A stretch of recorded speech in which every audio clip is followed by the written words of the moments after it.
And we come to our next speaker, who is Jérôme Härri, who is professor at EURECOM, working on, I hope I don't say this wrongly, V2X and side link and UE to UE communication. I don't know what's the overall topic, how to name this, but he will talk and explain to us side link. Thank you very much. Okay, wait. So thank you for the introductions. Indeed, I work on anything that has a UE. So that simplifies the description. And today I would like to present a bit a subsequent work that we do as a follow-up from the demo I gave yesterday. So, and it was actually a work that started actually 2 years ago in cooperation with the University of Aveiro, with Matteo Costa, Marco Mattioli, Micheli from WinLab, and my two colleagues, you saw Jean yesterday and Rania. We had a bit of instability in the Sidelink code base in summer 2024, so it delayed a bit our work.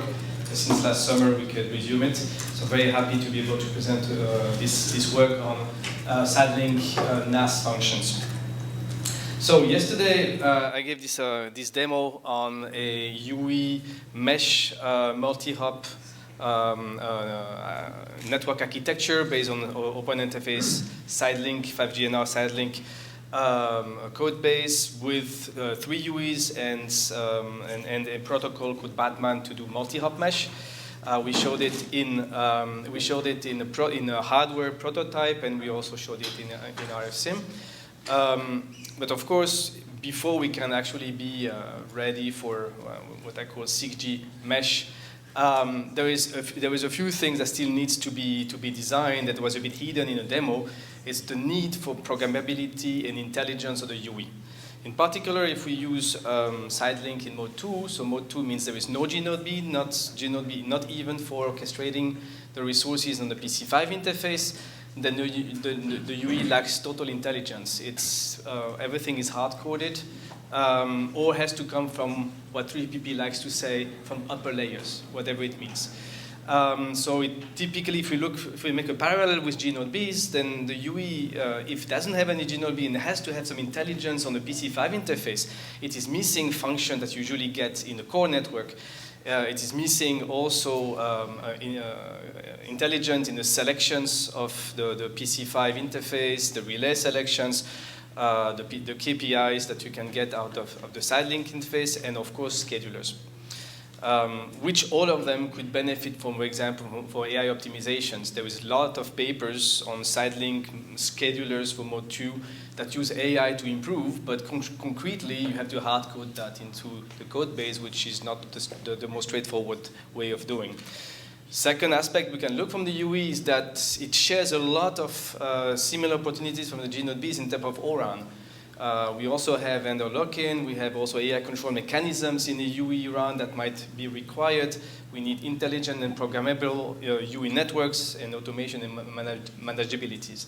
And we see that 3GPP is moving this way to give a bit more intelligence and programmability. If you look at the 3GPP releases, 16 was Sidelink, the Sidelink release. Then 17 has the first ProSay. So ProSay was proximity services. It gives a bit of service messages and coordination between the UEs. And in release 19, we have also the Sidelink multi-hop relay, which adds a little bit more of complexity in how the UE has to handle communication with other UEs. But it's not fully clear how it actually can be done above the UE and how to program the UE. And if I even go further there, we can even say, well, we could even look at whether we might even have some CU-DU disaggregation at the UE level, particularly if we want to put a CU that would basically having the RC and SDAP, PDCP that would be next to a AI platform for MLOps, and the rest in the different systems, or even if you start slicing, we might have to have also multi-CU, multi-cups for PC5 resource isolation. This is just, of course, speaking out loud, but if we start giving more intelligence and autonomy in a UE Sidelink, there's a few things that we have to think in the design. So I took this all-round architecture that was designed by Tommaso and his team, and I like this drawing because it shows in one picture most of the all-round components, the near rig, the rigs. There's of course the the real-time RIC and something at the DU that is not there. But anyways, what is interesting is that the UE feels a bit lonely there. There is no specification for run for what could happen really in the UE if we think that the UE might be autonomous without node B.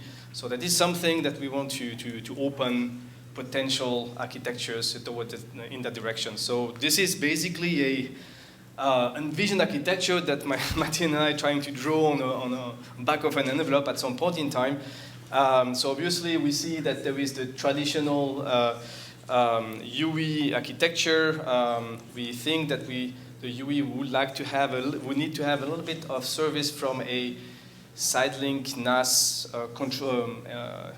far edge core network. I mean, not all. I mean, I don't like the word core network because it gives them wrong direction, but similar services that you can get from an SMF, a PCF for the core network. Typically a UPF, I'll come back later, but having a UPF is something for the side link is something very important, especially we have to handle with quality of service. We also see all run on the side. If we now would like to be able to program side link, particularly the schedulers on the RC, having a PC5 RIC that I call P-RICs, not to avoid having to pronounce it differently.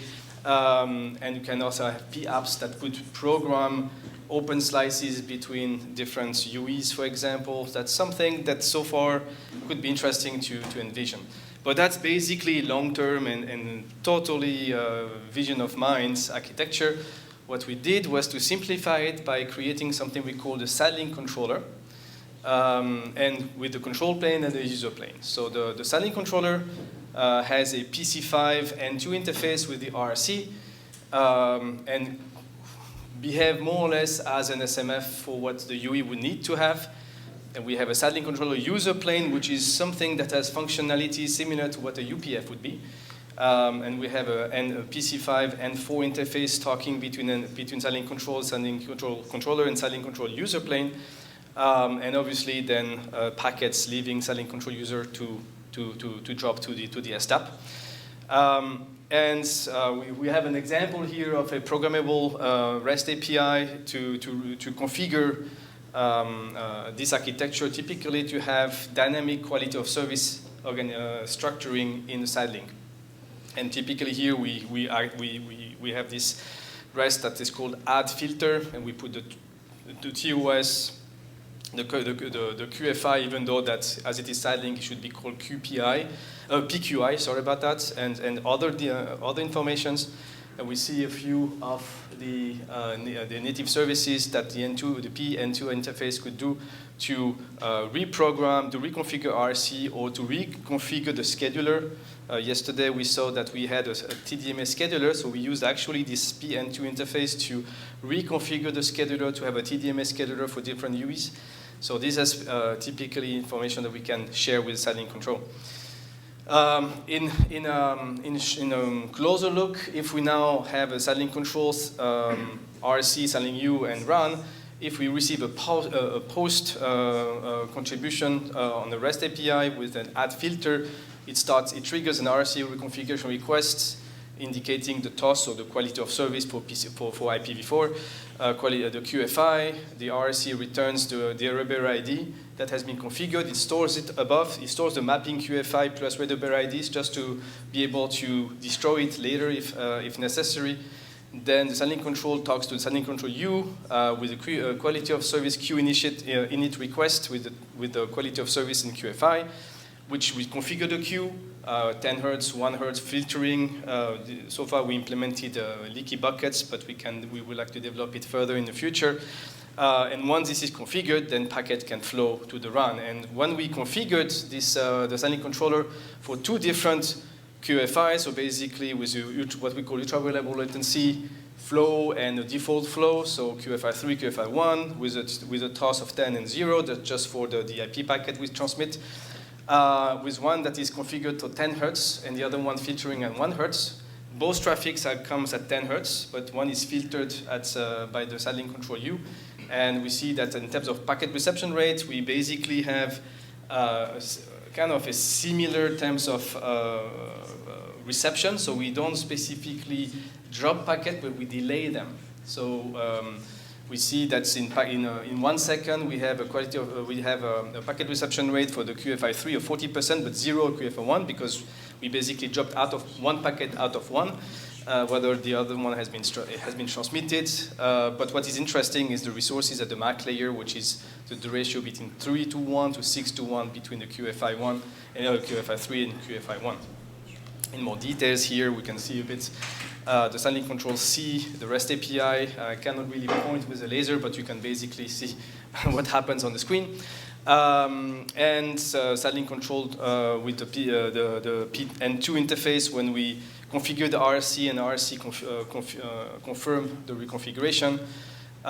Then the leaky bucket configured correctly, and in the end we see that on the left, on the right-hand side, we have the green part when we see the QFI3, which basically we see it 40%. It had 40% packet losses, but QFI1 got 90% packet losses on our system. Obviously, there is a big thing here hidden is the scheduler is not perfect, so we had a lot of packet loss at the scheduler, but we can see that we can differentiate and give less packet losses at the high priority quality of service compared to the low quality of service. So that's basically conclude a bit what I want to present today. So what is important, this our perspective, is that if we really go toward having UEs autonomously configuring in a multi-hop mesh using Sidelink without a G-Node B, we need to add programmability and intelligence to the UE. We need to be able to use or reuse what exists for G-Node Bs. First of all, what some of the function we get in the core network, but also what you can find in O-RAN or AI-RAN, such that we can start programming it. So today we just demonstrated or showed the first architecture for quality of service differentiation in Sidelink.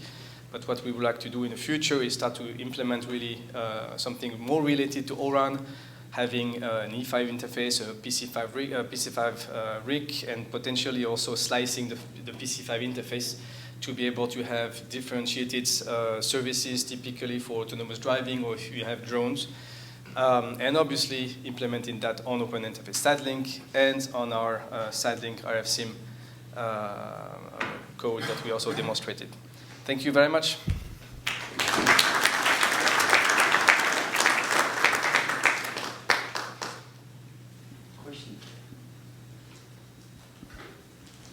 Well, then I have, well, let me give you my question. So I guess if you now look at like a smartphone or something like this, you would maybe not really decompose this into multiple things and then have programmability and so on.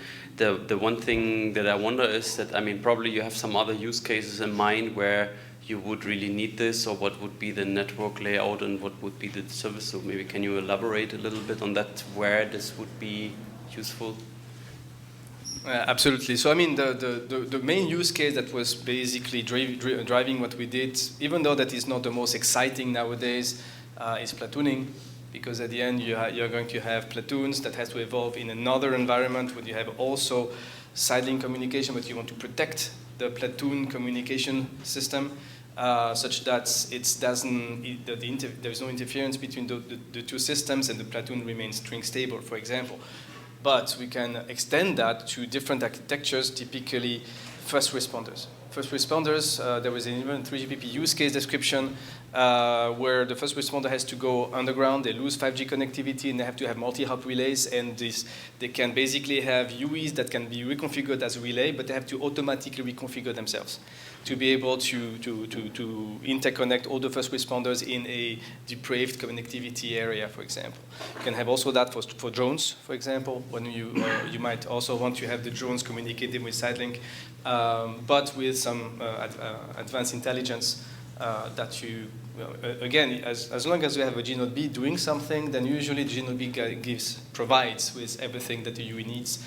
But if you don't have a G-Node B, then hard coding things is not enough.